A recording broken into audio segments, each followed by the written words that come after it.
हज़रत इब्राहीम अला नबीना व अलैहिस्सलातु वस्सलाम, ये वो अल्लाह के मुबारक नबी हैं जिनको जद्दुल अंबिया कहा जाता है। अक्सर नबी आपकी औलाद में से हुए हैं। याद रखिए, हज़रत इब्राहीम अला नबीना व अलैहिस्सलातु वस्सलाम, आपके जो वालिद गिरामी क़द्र हैं उनका नाम हज़रत तारुख अलैहिस्सलाम है। अच्छा, बाज़ लोग यहाँ से पटड़ी से उतर जाते हैं। कुरान मजीद में कई मकामात पर आज़र जो उनके चचा हैं उनको हज़रत इब्राहीम का बाप कहा गया है, ले अबी है आज़र।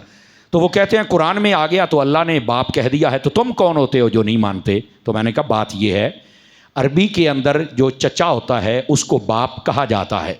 नबी पाक अलैहिस्सलाम जब अपने चचा हज़रत अब्बास को बुलाते थे तो आप ये फरमाया करते थे, उद्दू इलैया अबी अब्बास, मेरे चचा अब्बास को बुला कर लाओ। तो वहाँ लफ्ज़ अब, बाप का लफ्ज़ इस्तेमाल करते थे।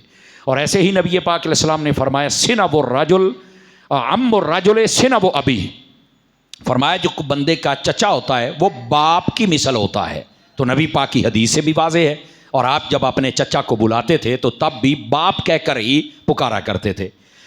तो वहाँ पर नबी पाक ने चचे वाला लफ्ज़ नहीं इस्तेमाल किया, बाप वाला। तो पता चला चचा को बाप कहा जाता है अरब के अंदर।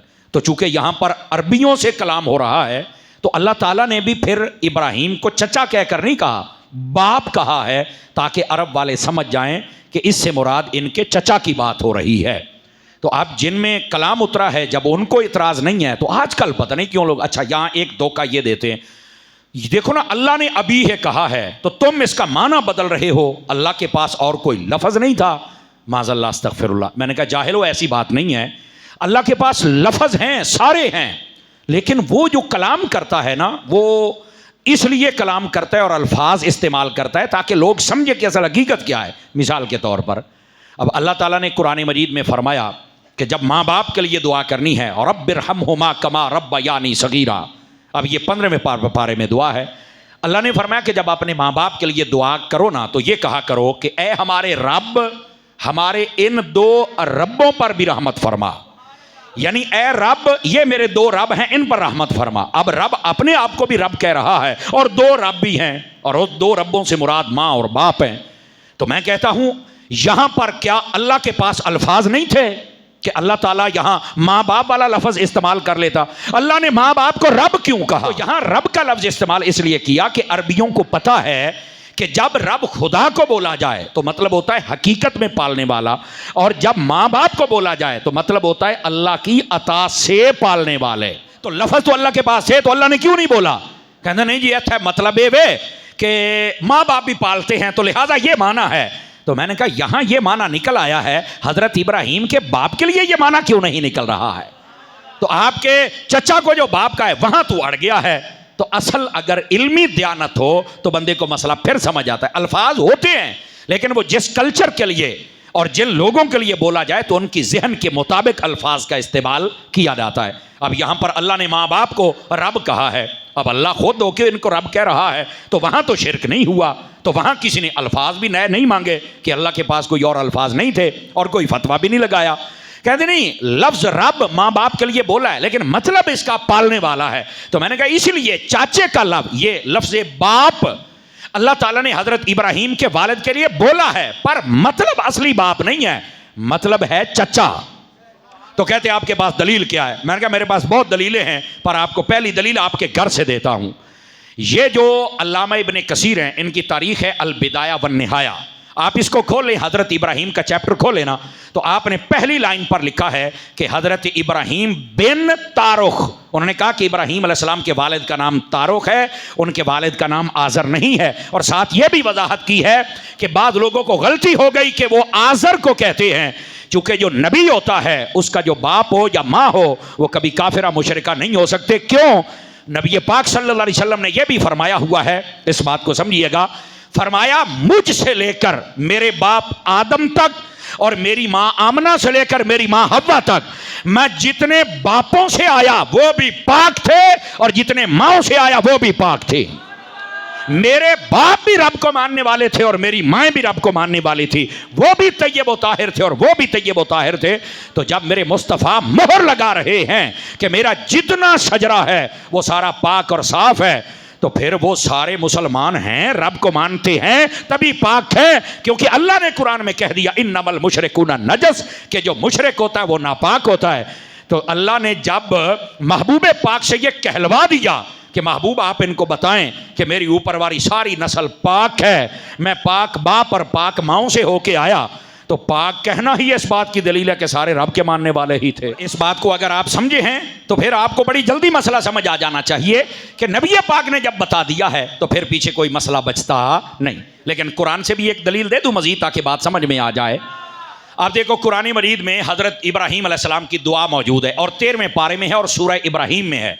ये आज से तकरीबन 4500 साल पहले हज़रत इब्राहीम अलैहिस्सलाम ये दुआ मांगा करते थे, जो हम नमाज में पढ़ते हैं, रब्बि जअलनी मुक़ीमस्सलाति व मिन ज़ुर्रियती रब्बना व तक़ब्बल दुआ। ये हज़रत इब्राहीम की दुआ है और इसका तर्जमा क्या ज़रा सुनिए। रब्बि जअलनी मुक़ीमस्सलात, या अल्लाह मुझे नमाजी बना, व मिन ज़ुर्रियती, और मेरी औलाद को नमाजी बना, और रब्बना व तक़ब्बल दुआ, या अल्लाह तू ही तो है जो हमारी दुआएं कबूल फरमाता है। और आगे फरमाया रब्बना ग़फ़िरली, या अल्लाह मेरी बख्शिश फरमा, वाले वाले दैया, मेरे माँ और बाप दोनों की बख्शिश फरमा। तो मैंने कहा ये जो वाले दैया है ना, माँ बाप दोनों, ये दलील है कि आपकी माँ भी मोमना थी, बाप भी। कहा क्यों? मैंने कहा काफिर के लिए बंदा मगफिरत की दुआ नहीं कर सकता, जब भी कर सकता है मोमिन के लिए दुआ कर सकता है। तो आप तो दुआ कर रहे हैं और कुरान में मौजूद है, और काफिर के लिए दुआ न करना यह भी कुरान में मौजूद है। फरमाया वला तुसल्ली अला अहदिम मिनहुम माता वला तकुम अला कब्रिही, फरमाया जब कोई काफिर मर जाए ना उसकी कब्र पर जाना है ना दुआ करनी है। तो हजरत इब्राहीम अलैहिस्सलाम दुआ कर रहे हैं और कुरान में आज तक मौजूद है। और वालिदैया, माँ का जिक्र भी है, बाप का जिक्र भी है। तो दुआ तो होती मोमिन के लिए है। तो मेरा ख्याल है अगर ये कुरान की दलील समझ आ जाए तो सारे मसले ही हल हो जाएंगे। अब समझिए आप हजरात। तो मैंने कहा पहले तो ज़हनों से ये निकाल लेना कि आपके असली बाप का नाम क्या है। असली आपके बाप का नाम है हजरत तारुख अलैहिस्सलाम। वो मोमिन थे, मुअहिद थे। ये जिसको कुरान में बाप कहा गया, ये आपका चचा था जिसका नाम आज़र था, और इसकी दास्तान आने वाली है और मैं आपको बताता हूँ। और बात अरबियों से हो रही थी तो अरब के लोग चचा को बाप कहते रहते। अल्लाह ने उस जो अंदाज था उसमें कलाम किया, और लोग जनाब अली कहते अल्लाह के पास क्या माज़अल्लाह कोई लफ्ज़ नहीं थे। जाहिलों का लफ्ज़ादी नहीं है, बात यह है कि जिनको समझाया जा रहा है उनके मुआशरे के मुताबिक कलाम किया जा रहा है। और अगर लफ्ज़ादी गल है तो फिर माँ बाप नूं अल्लाह ने रब आख्या, उत्थे कड़ना लफ्ज़ है, वहां भी तो माना बदल ही देते हो ना, वहां भी तो समझाने, तो यहां भी समझाने के लिए बदल। नबियों की शान भी समझ और नबियों के बापों की शान भी समझ। अंडरस्टैंड हो गया? मसला हल हो गया। आइए, आपके वालिद का नाम हजरत तारुख और आपकी वालिदा का नाम हजरत बूना या फिर हजरत उमैला, ये दो नाम आते हैं हजरत इब्राहीम अलैहिस्सलाम की वालदा के। हजरत इब्राहीम अलैहिस्सलाम ये सरजमीन अहवाज, ये मकाम सूस, ये एक है, ये वहाँ पर आपकी विलादत हुई है। वहाँ से फिर आप निमरूद का जो मुल्क बाबल था, आप वहाँ पर आए। निमरूद का दौर था जब हजरत इब्राहीम अलैहिस्सलाम पैदा हुए। और मैंने कहा था कि हम हजरत इब्राहीम की बात करेंगे तो ये बात भी बड़ी सुनने वाली है। तवज्जो मेरी तरफ कीजिए, कुरान में भी मौजूद है और मैं आपको थोड़ा खुलासे के तौर पे बता रहा हूं। नमरूद अपने आप को खुदा कहलवाता था, लोगों से सजदे करवाता था, जो आता उसको कहता मुझे सजदा कर। तवज्जो है जी? अब ये जो नमरूद था, इसने देखा ख्वाब। ख्वाब जब इसने देखा, वो ख्वाब क्या था? वो कहता है एक सितारा तुलू हुआ है और उसकी इतनी रोशनी थी कि उसके सामने सूरज भी मांद पड़ गया और सितारे भी और छोटे मोटे सारे डूब गए। वो एक सितारा था जिसकी रोशनी सब पर गालिब आ गई। अब उसने जब ये ख्वाब देखा ना तो वो थोड़ा डर गया। तो सुबह उठा, उसने नजूमियों को बुला लिया। नजूमियों को कहता है मैंने ख्वाब देखा है, ताबीर बताओ।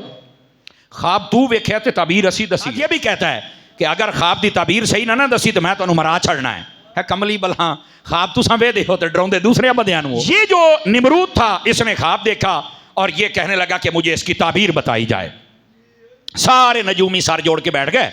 उन्होंने कहा कि भाई इसकी ताबीर ये है कि तेरी सल्तनत में एक बच्चा पैदा होने वाला है जिसके सबब अल्लाह ताला लोगों को हिदायत भी देगा और उसकी तालीम भी सारी दुनिया पर गालिब आ जाएगी और तेरे मुल्क और तेरी सल्तनत और तेरी हुकूमत के जवाल का बायस बन जाएगा।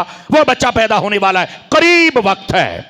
उसने कहा अच्छा ऐसा बच्चा पैदा होने वाला है कि जो पैदा होगा तो मेरी सल्तनत खत्म हो जाएगी, बादशाही खत्म हो जाएगी, मेरा सारा टौर टप्पा खत्म हो जाएगा।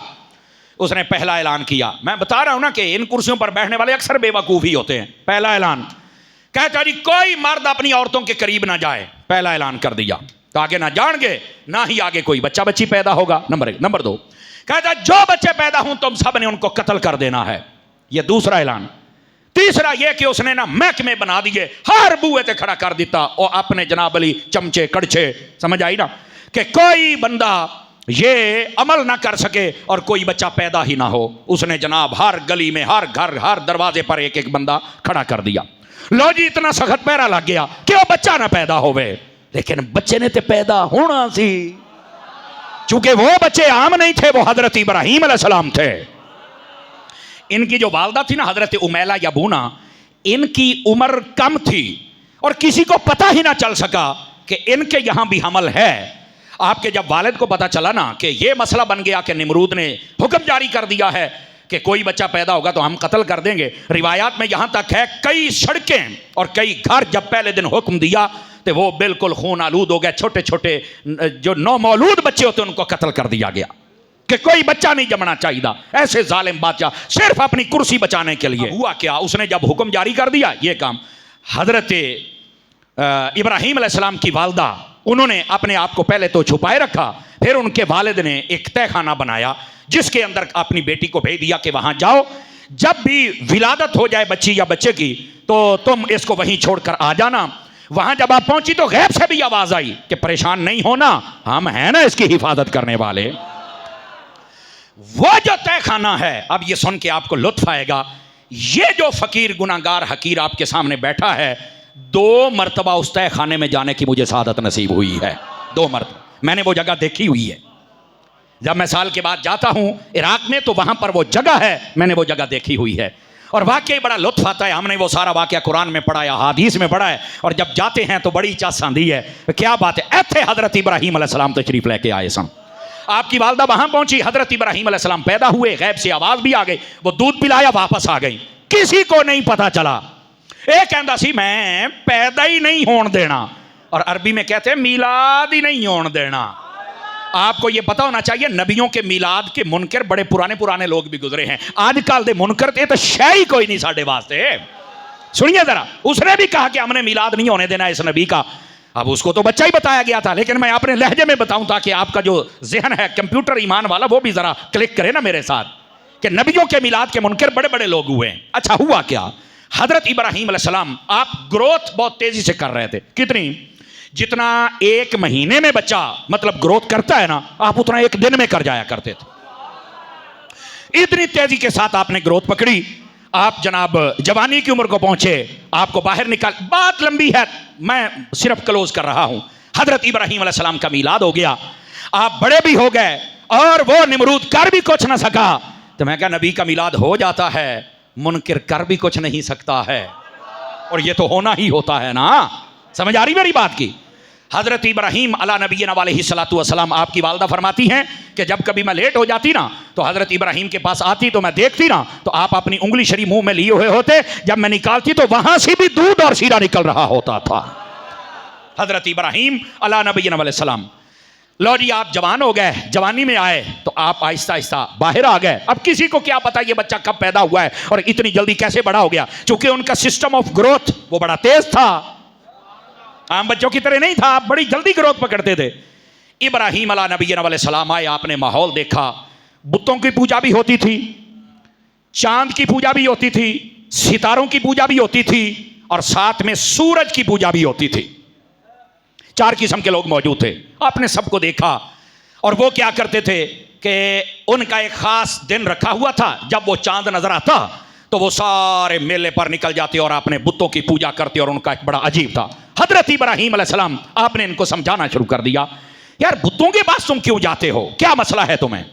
और मजे की बात यह थी कि हजरत इब्राहीम का जो चाचा था जिसका नाम आजर था, जिसको बाप कहा गया, ये खुद बुत बना के बेचा, इसका कारोबार था।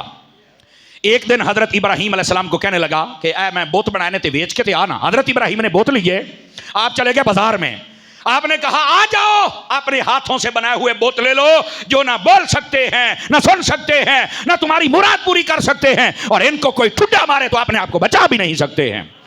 ओ जेड़ा बंदा कोलू टप्पे ना वो आखण भी केड़े बोत बेचने शुरू कर छड़े तू। वह बड़ी अजीब सद, देखो कोई भी सौदा बेचता है तो उसकी क्वालिटियां बयान करता है ना। तो हजरत इब्राहीम अलैहिस्सलाम ने उनके अंदर जितनी खामियां थी वो बयान करना शुरू कर दी।